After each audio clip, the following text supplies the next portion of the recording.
here's Chief Meteorologist Scott Dean with your Storm Track 3 forecast. Well, here is a rare sight you don't see very often in the Port City, and that is a snow-covered Port City right now. As you can see along the riverfront here, all that white showing up with the snow that it continues to fall across the area. The visibilities have been reduced as that snow has been coming down at a pretty good clip at times, and a very impressive live shot that we saw from our reporters, including Andrew and Kirsten, where she was down at the riverfront. You saw that snow blowing sideways with some of that wind, but the snow is starting to taper off. The back edge of the steady snow is now pushing through the Cape Fear region right now, right through Bald Head Island, up through eastern Brunswick County and into western Pender County, but areas to the east of that are still experiencing some good snow right now, from Wilmington over towards Ogden, up towards Topsail Beach, Surf City, over towards Maple Hill and Burgaw, all picking up some moderate snow. And you can see it kind of tapers off a little bit. One last band is now pushing through Elizabethtown, Whiteville, over towards Tabor City, but this is much lighter snow.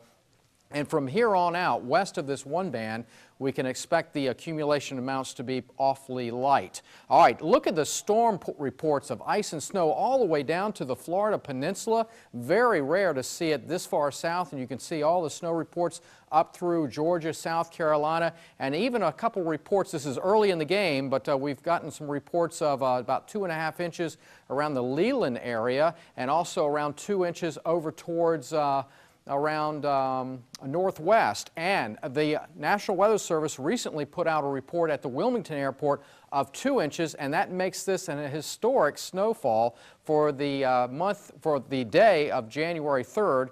The old record was 1.5 inches set way back in 2002. So let's set up the weather headlines. The historic winter storm is winding down tonight, but still very slick roads out there in the morning, and more bitter cold as we go through the next few days. So there's not going to be a whole lot of melting, especially during the nighttime hours. Temperature of 27 degrees with a northwest wind at 18 miles an hour. Barometric pressure way down there at 2973, with that strong area low pressure off the coast, making it feel like 14 out there, and temperatures are in the upper 20s, but the wind chills are even colder than that. We're looking at teens out there, with 14 the coldest reading over towards the Wilmington Airport. And you can see over the last 12 hours, there's the back edge of the snow now pushing through the Grand Strand area into the western part of our region, with the major storm now pushing up into the Outer Banks, where winter storm warnings are in effect and even rare blizzard warnings in effect for Tidewater, Virginia. So as we look at our pinpoint futurecast model, it looks like the rest of the storm is going to be fairly light once we get rid of this one band that's moving out,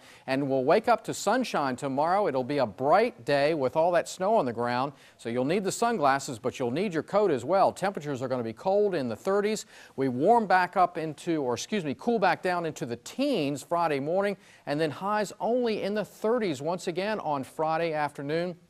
And then it looks like we drop even colder possibly for Saturday. So before all is said and done, we're talking about a 2 to 4 inch snowfall across southeast North Carolina. And as we look at those wind chills, look at the wind chills drop overnight tonight, down tomorrow morning into the teens, up into the 20s tomorrow afternoon, and then plummeting down into the single digits as we go into Friday morning, where we'll likely have wind chill advisories issued once again. So the snow winding down from east to west, with temperatures dropping a few more degrees. And it looks like tomorrow will be a bright and sunny day, but it will be a cold and brisk day out there, with those wind chills much colder than the actual readings. And then look, as we go through the next several days, readings in the teens, so that we're going to have problems with black ice over the next several days, but finally we climb out of the freezer by the time we get into Monday. So there's a little bit of light at the end of the tunnel. All right, a bleak little bit of light.